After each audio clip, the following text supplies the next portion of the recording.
Start చేయమంటారమ్మా? Start చేయండి. ఓం శ్రీ గురుభ్యో నమః. ఈ రోజు గురువారం ఏప్రిల్ 24 2025 శ్రీ లక్ష్మీ మేడం గారు మాస్టర్ ఆన్ ద పాత్ అనే గ్రంథం నుంచి చదివి అవగాహన పరుస్తారు.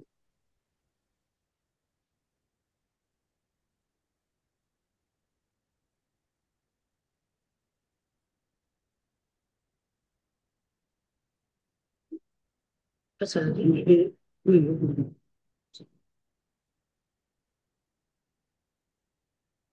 పేజ్ నెంబర్ 309 లో ఉంది.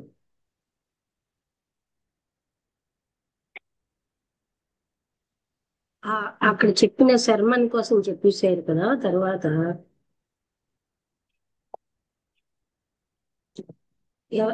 మనుషులకి ఎవరైనా ఏమైనా ఆలోచిస్తారంటే అక్కడ శర్మన్ లో చెప్పబడిందంతా చాలా సార్లు చెప్పినట్టుగా అనిపిస్తుంది, కానీ ప్రతిసారి అందులో కొత్త విషయాలు ఉంటాయి. అది కూడా మనం చదివాలి. ఇప్పుడు నెక్స్ట్ ఏంటంటే ద 4 నోబుల్ ట్రూత్స్, 4 మహాసత్యములు. ఈ శర్మన్ అన్నది ప్రా- అంటే మిడిల్ పాత్, మధ్య మార్గం అనేది చెప్తోందనమాట. అంటే బుద్ధుడి యొక్క మధ్య మార్గం. And indeed the only one true path, అదే నిజమైన మార్గం అంటున్నారు. ఒకవైపు sensual excesses and pleasures of the ordinary worldly life is mean and degrading and leads a man nowhither. On the other, అంటే ఒకవైపు ఈ మనుషుల యొక్క భోగాలు, ఈ ఇంద్రియ సుఖాలు మనుషుల్ని ఎంత నీచత్వానికైనా తీసుకెళ్ళిపోతున్నాయి. ఇంకొక వైపు ఎక్కువగా అంటే తీవ్రమైన కఠోర సాధనలు, అది కూడా చెడే, పనికిరాంది. అందుకని ఈ హై ఎసెటిక్ అండ్ అంటే ఇక్కడ ఆయన అతి రెండిట్లోని లేకుండా మధ్య మార్గం అన్నదాన్ని ప్రతిపాదించాను. అంటే అతిగా ఇది ఉండొద్దు, అది ఉండొద్దు అని. High ascetic and solitary life appeals, కొంతమంది ఎవరికో అలాంటి ఉన్నతమైనటువంటి కఠోర సాధనలు పనికిరావచ్చు, కానీ దే మే బి క్యాప్, అంటే వాళ్ళకి అలాంటి చేసే సమర్థత ఉంది. ఇప్పుడు మా ఇంటికి వచ్చిన భీమపురి బాబా అన్న ఆయన ఆ, 14 ఏళ్ళు, అంటే 8 ఏళ్ళు ఎంతో నిలబడి ఆ సాధన చేశారు. అందుకని బ్రిటిష్ వాళ్ళ దగ్గరికి వెళ్తే కూర్చో అన్నట్టు. కూర్చోలేదు. తర్వాత అన్నం తినంటే తిన్నాన్నాడు. అంటే అతను వాళ్ళకేమో ఆయనకి భీమ్ అని ఒక, అంటే అందరూ కలిపి భీంపురి అని అందుకనే ఇచ్చారు అవార్డు. అంటే అయినా ఆయన బలంగా ఉండేవారు. ఈ కఠోర సాధనలు చేయడానికి ఎవరో కొద్ది మంది మాత్రమే సమర్థులు. అయితే చాలా మందికి, సామాన్యమైన అందరికీ కూడా మధ్య మార్గం అనేది మంచి జీవితాన్ని ఆ ప్రపంచంలో ప్రతి విధంగా కూడా వాళ్ళకి సురక్షితమైన విధానాన్ని ఇస్తుంది. ఫస్ట్ స్టెప్, ఇందులో మొదటి స్టెప్ ఏంటంటే అవగాహన చేసుకోవాలి మనకున్న కండిషన్స్. అంటే మనం వేటితో కండిషన్ అయిపోయాము. లార్డ్ బుద్ధ ఎక్కువగా ఈ విధంగా చెప్పారు. ఆయన 4 మహాసత్యములని, అంటే సారో, దుఃఖము, బాధ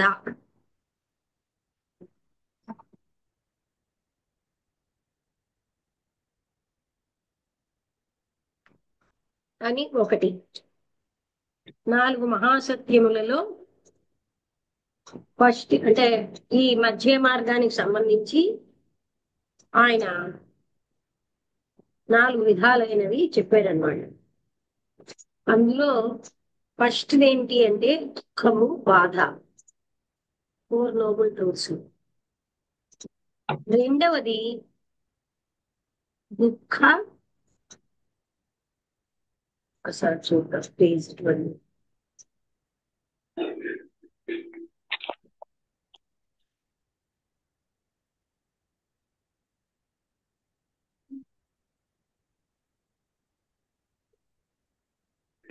ఏంటమ్మా రెండవది? ఒకసారి ఇది పేజ్ వెళ్ళింది. దుఃఖ నివారణ అనుకోండి, కానీ ఇక్కడ చూద్దాం మనం 4 మహాసత్యాలలో ఆయన ఇచ్చినవి. Transmission of messages 909. ఈ పేజ్ చాలా వరకు వెళ్ళిపోయిందండి. 158కి వెళ్ళిపోయింది. తీస్తున్నాను. ఇది చిన్న టచ్ లో అలా వెళ్ళిపోతుంది.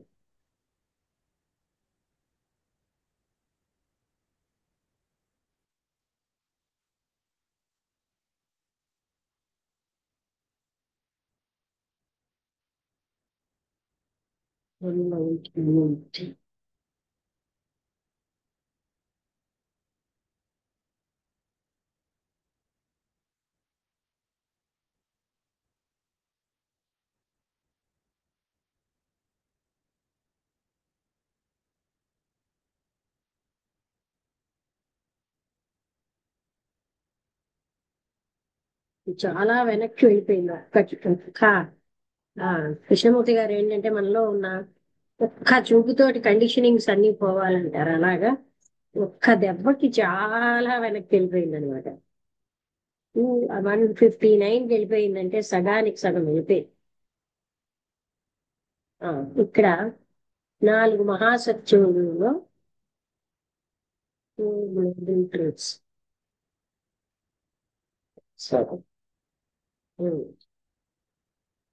దుఃఖ కారణం, అలాగే దుఃఖ నివారణ అంటే దుఃఖం నుంచి పైకి రావడం. ఏ ఏ మార్గం అయితే అంటే ఎస్కేప్ ఫ్రమ్ సారో నుంచి తీసుకెళ్తుందో దాన్ని చూడడం. దట్ సీజింగ్ ఆఫ్ సారో, దుఃఖాన్ని పూర్తిగా నివారించడం. కారణం, నివారణ, దుఃఖం నుంచి పైకొచ్చే మార్గం. ఈ మొట్టమొదటి సత్యం అన్నది అంతా అంటే మొత్తం ఈ జీవితం అంతా కూడా దుఃఖమే. మనిషికి తనకి ఎలా జీవించాలో తెలియనంత వరకు దుఃఖమయంగానే ఉంటుంది. అయితే ఇందులో ఈ విషయాన్ని కామెంట్ చేస్తూ బోధిసత్వుడు ఏం చెప్పాడంటే 2 రకాలైనటువంటి సెన్సెస్ ఉన్నాయి. అందులో ఈ లైఫ్ అన్నది మేనిఫెస్టెడ్ లైఫ్ అంటే వ్యక్తమైనటువంటి వ్యక్తీకృతమైన లేకపోతే అంటే జీవం తీసుకున్నటువంటిది ఒకటి. అది అంటే మేనిఫెస్టెడ్ లైఫ్ అన్నది అది ఎప్పుడు కూడా దుఃఖంగానే ఉంటుంది. అందులో ఒకటి ఏంటంటే సమ్ ఎక్స్టెంట్స్ తప్పనిసరి. ఇంకోటి ఏంటంటే అది చాలా ఇస్ అన్ ఎంటైర్ మిస్టేక్, తప్పు, and is very easily to be avoided. దాన్ని మనం సులువుగానే పోగొట్టుకోగలం. అంటే ఒక దుఃఖం తప్పదు, మరొకటేమోని మనం సులువుగా పోగొట్టుకోగలం. మోనాడ్ అంటే ఆ జీవాత్మ, who is the true spirit of man, మనిషి యొక్క నిజమైనటువంటి ఆత్మ అన్నది. All manifested life is in one sense a sorrow. అంటే అసలు జీవించడం, ఒక జన్మ తీసుకోవడమే దుఃఖం అన్నమాట. జన్మ దుఃఖం, జరా దుఃఖం అంటారు కదా. అంటే జన్మించడంలోనే దుఃఖం ఉంది. అదే చాలా మంది అందరూ చెప్తూ ఉంటారు మత గురువులు. అయితే ఇట్ ఈజ్ ఎ లిమిటేషన్, ఇది ఒక పరిమితత్వం.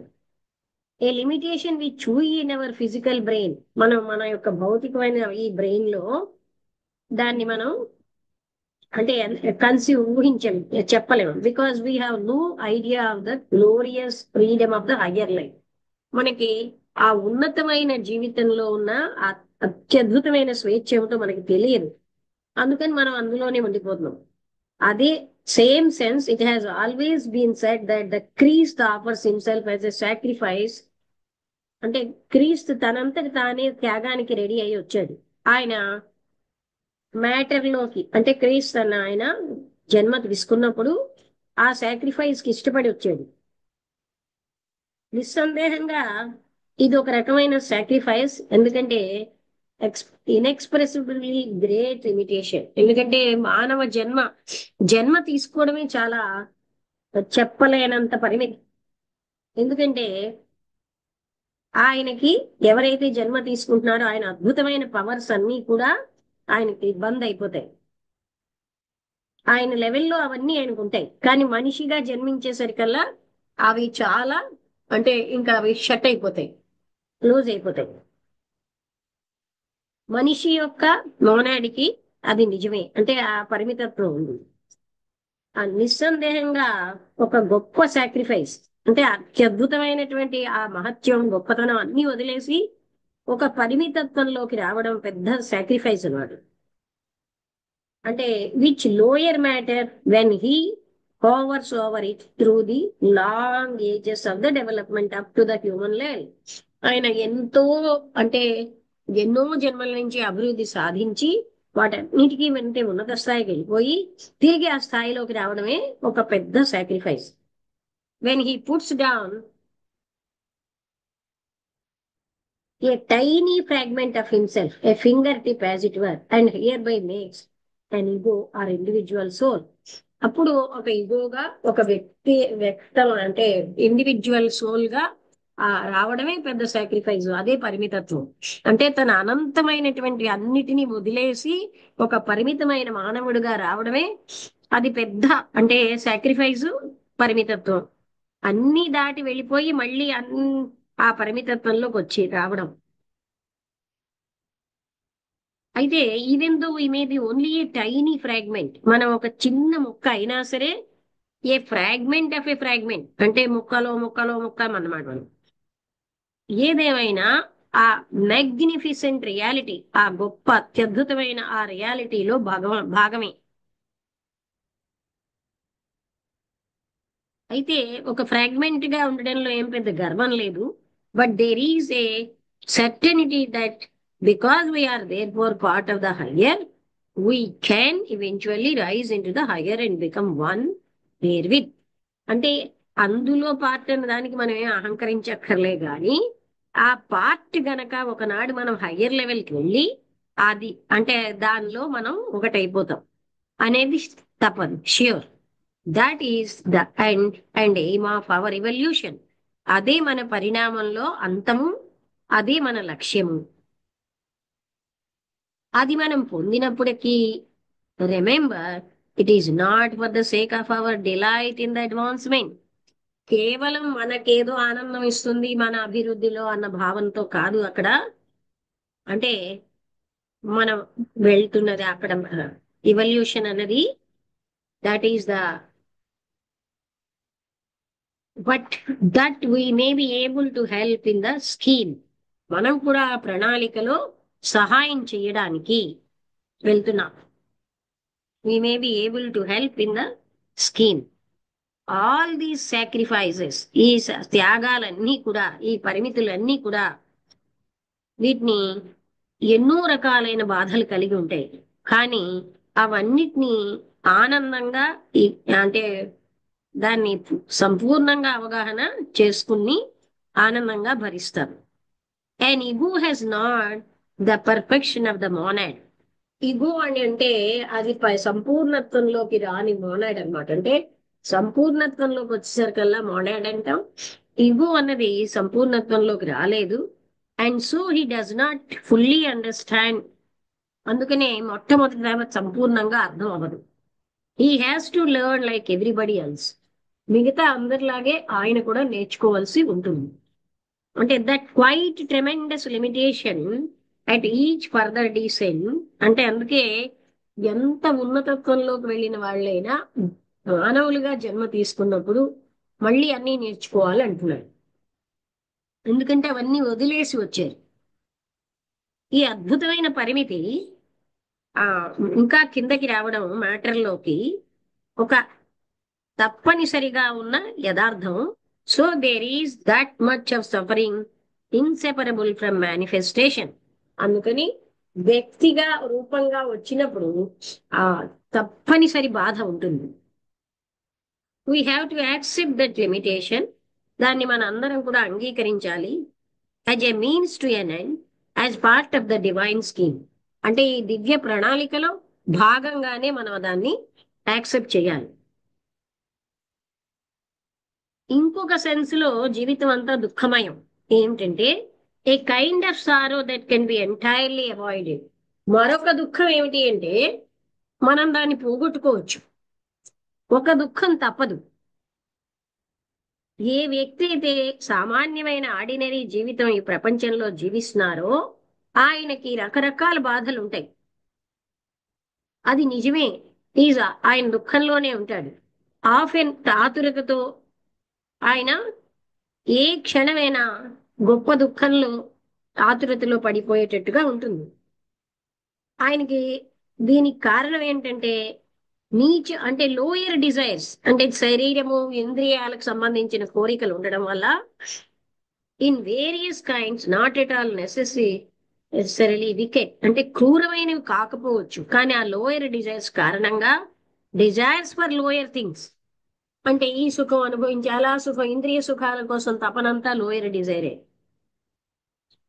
ఈ కోరికల కారణంగా ఆయన పరిమితం అయిపోతున్నాడు. ఆయన నిరంతరాయంగా ఏదో ఒకటి సంపాదించాలని పోరాడుతూ ఉంటారు. ఆయనకి కానిది లేనిది ఆయనకి ఎప్పుడు ఆతురతతో ఉంటాడు. అందుకనే దీన్ని మనిషి అధిగమించవచ్చు. బికాస్ ఆఫ్ ది ఆయనకి ఈ డిజైర్స్ వల్లే ఆయన కిందని బంధించబడ్డాడు, పరిమితం అయిపోయాడు.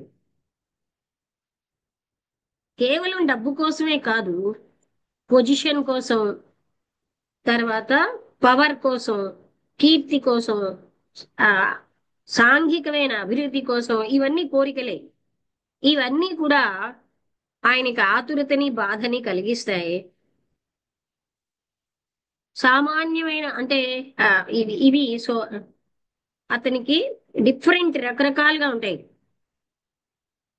ఈ ఆతురత ఈ వ్యక్తికి general desire, we have also to take in to account all the envy and jealousy. అంతేకాకుండా వాళ్ళకి అసూయ, ఆ చెడు అభిప్రాయం, అంటే ఇతరుల పట్ల చెడు భావం. ఎవరైతే అటువంటి లక్ష్యం కోసం తప్పిస్తున్నారో వాళ్ళందరి కోసం చెడు భావం, ఇవన్నీ ఉంటాయి. ఇంకా ఇతర కోరికలు ఉంటాయి, వీటికంటే గొప్పగా ఉంటాయి. అవేం హైయెస్ట్ కాదు.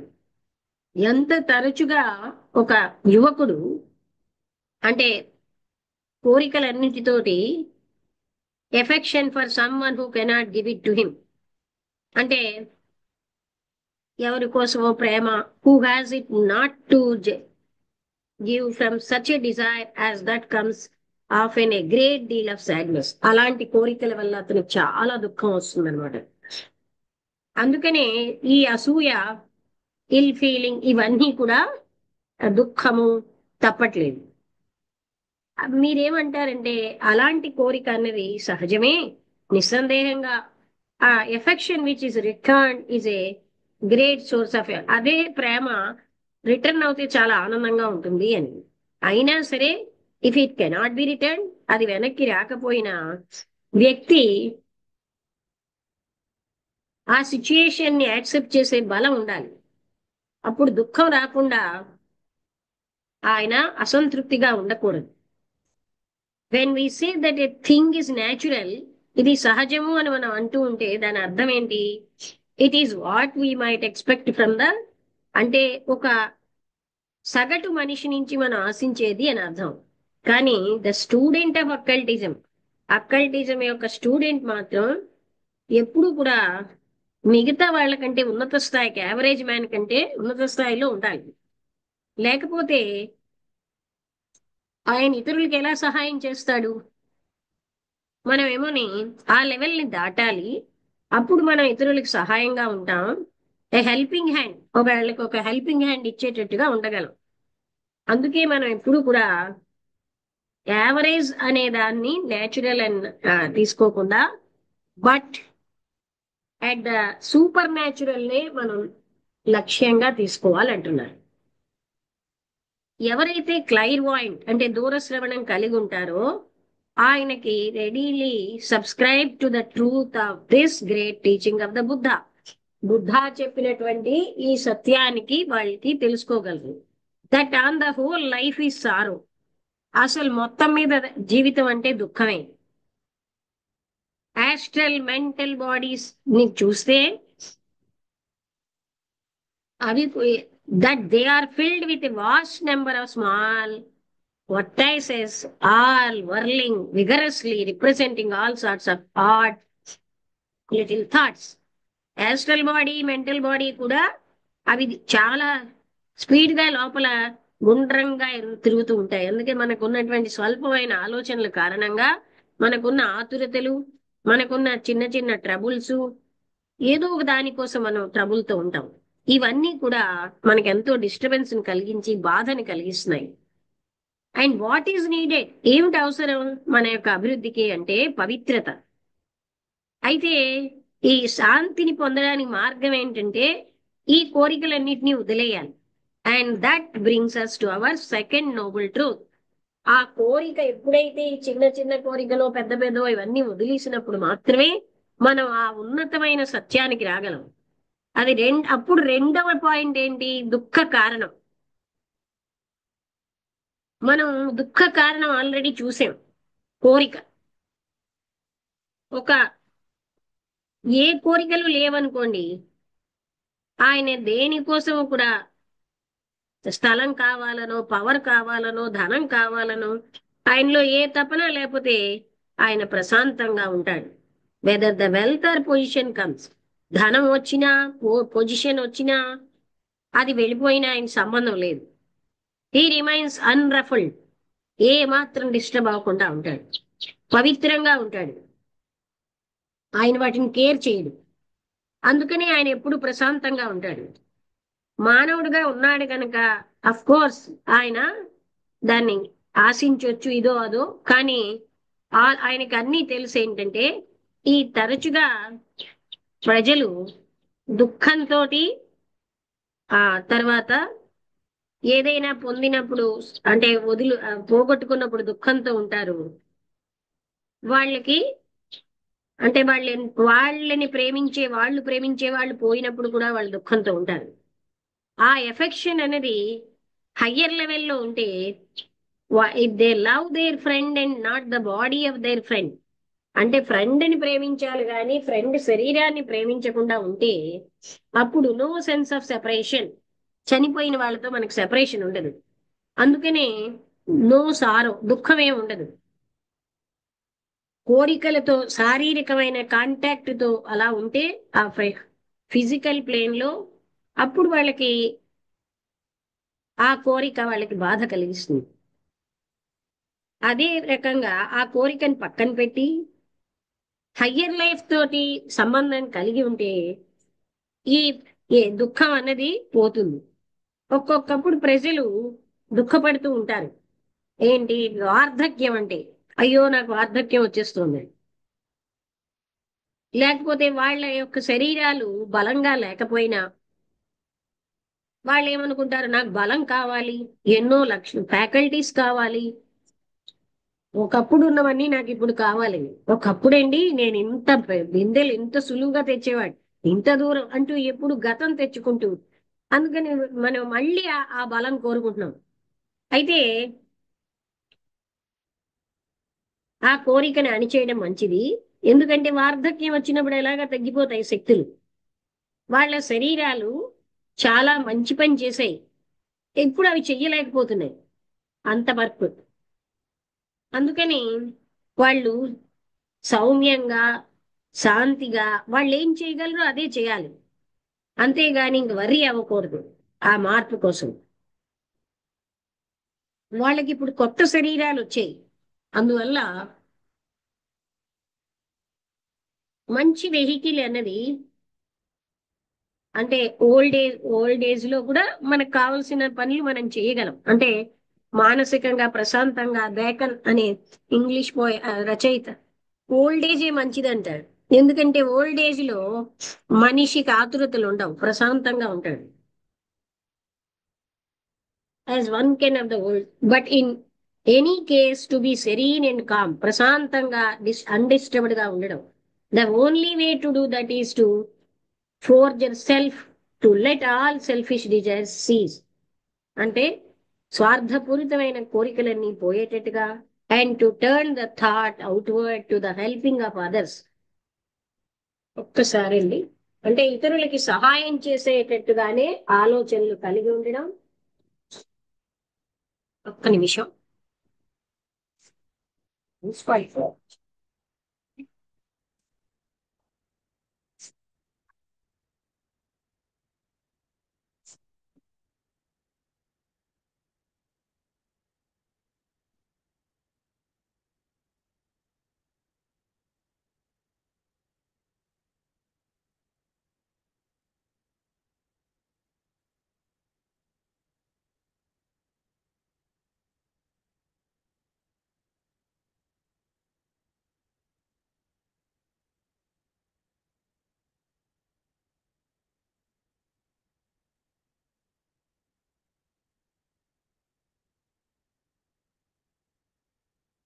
ఇక్కడ ఏం చెప్తున్నారంటే, ఈ కొన్ని బాధలు అంటే జన్మనెత్తేము అన్నది తప్పదు, కానీ ఈ కోరికలు, కోరికే అన్ని దుఃఖాలకి మూలం గనక ఇలాంటి కోరికల నుంచి మనం ఎంత డిస్టర్బ్ అయిపోతున్నాం, మన పీస్ ఆఫ్ మైండ్ పోగొట్టుకుంటున్నాం, మనం బ్యాలెన్సింగ్ పోగొట్టుకుంటున్నాం, శక్తులన్నీ వేస్ట్ అవుతున్నాయి గనక ఇది దుఃఖాల పాలవుతున్నాం.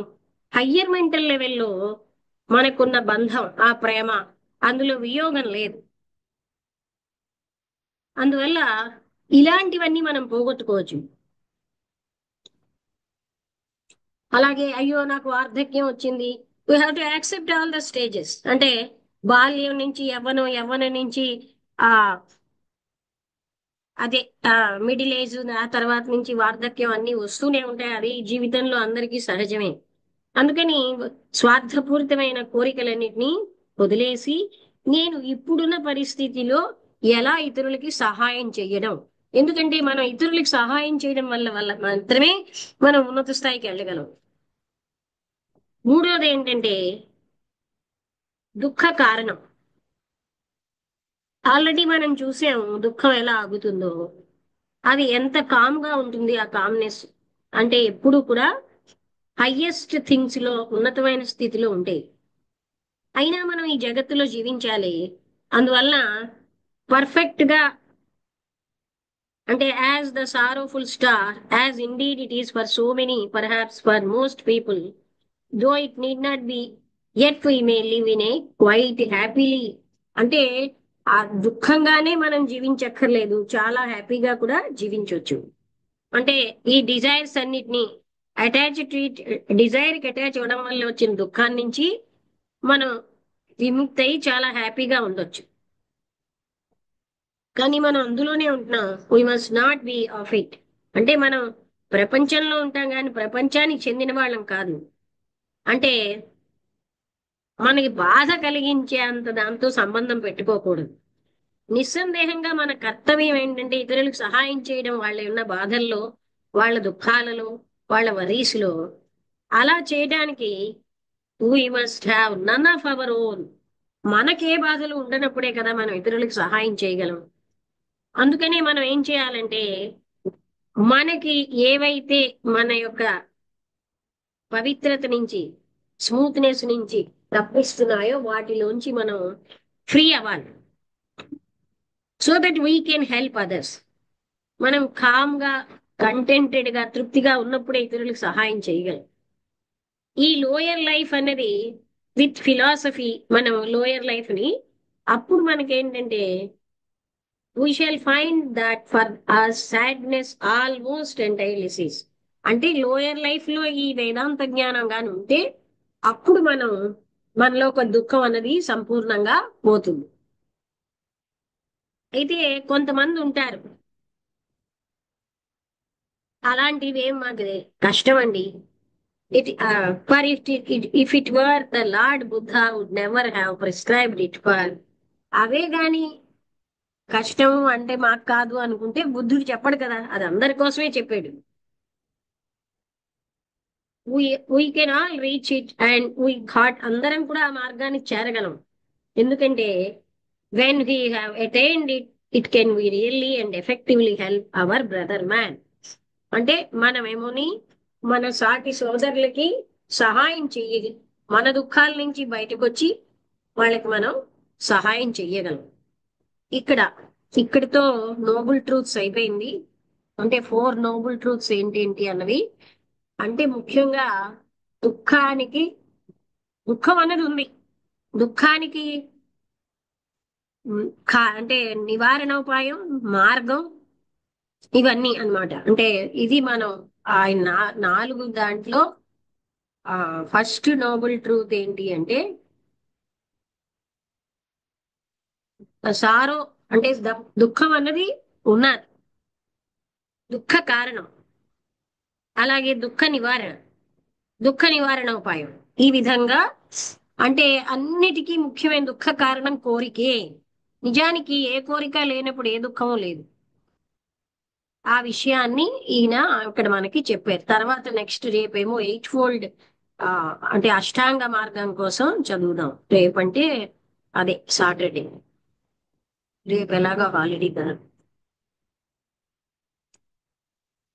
ఇది బుద్ధుడు చెప్పిన ఆయన ఏమంటున్నారంటే చాలా మంది అజ్ఞానంతో మాకేం కాదు కోరికలు లేకపోతే ఎలా జీవించినాం అంటే కోరికల వల్ల బాధలు కూడా వస్తున్నాయి కదా, ఆ బాధల్ని కూడా మనం యాక్సెప్ట్ చేయాలి. అందుకని బాధ వద్దు అనేటప్పుడే మనుషులు ఇలాంటి మార్గాలకి, అందుకనే ఆ లోయర్ మెంటల్ నేచర్ తో ఫిలాసఫీ జోడిస్తే అప్పుడు వాళ్ళు ఈ మార్గాన్ని సులువుగా దాటగలరు.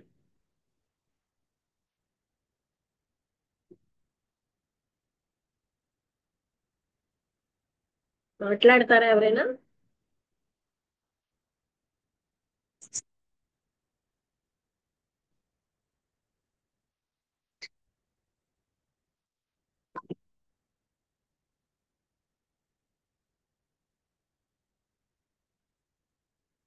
నాలుగు మహాసత్యాలు ఇవాళ మాట్లాడుకున్నాం. 4 నోబుల్ ట్రూత్స్. అంటే ఇది మనం అబ్జర్వ్ చేసి అవగాహన చేసుకుంటే ఆ ఇంద్రియ సుఖాలు, ఇంద్రియాల తపన, మరొకటి మరొకటి అంతకంటే కొంచెం పెద్దగా పోస్టు, పవరు, గుర్తింపు, తన్ని గ్రేట్ అనుకోవాలన్న ఇలాంటివన్నీ